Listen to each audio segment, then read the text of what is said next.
სამცხე-ჯავახეთის რეგიონში საქართველოს გაერთიანებული წყალმომარაგების კომპანიამ რამდენიმე მსხვილ კომერციულ ობიექტს წყლის მოწოდება შეუზღუდა.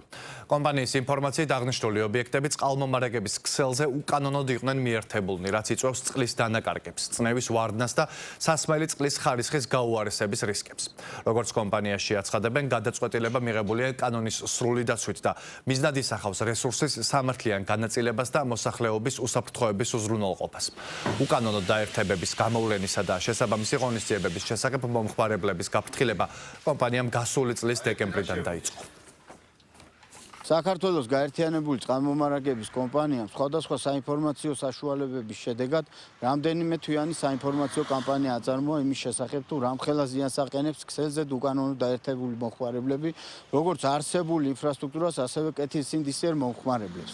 მათ განესაზღვრათ გონივრული ვა და აღნიშნული პრობლემების აღმოსახრელად. რომელი ვადის გასვლის შემდგომაც ჩვენ აქტიურ ფაზაში დავიწყეთ მონიტორინგი და მონიტორინგის შედეგად ახალქალაქში გამოვლენილი იქნა არაერთი სამეწარმეო საქმიანობის მქონე ობიექტები, რომლებიც უკანონოდ მოიხმარდნენ წყალს და მათზეც კანონის შესაბამისად შედგა სამართალდარღვევის ოქმები. გაერთიანებული წყალმომარაგების კომპანია ნინო წმინდაში ახორციელებს უკანონო მიერთებების მონიტორინგს. მონიტორინგის შედეგად აღმოჩენილია რამდენიმე უკანონო დაერთება, რის საფუძველზეც შემდგარია სამართალდარღვევის ოქმი.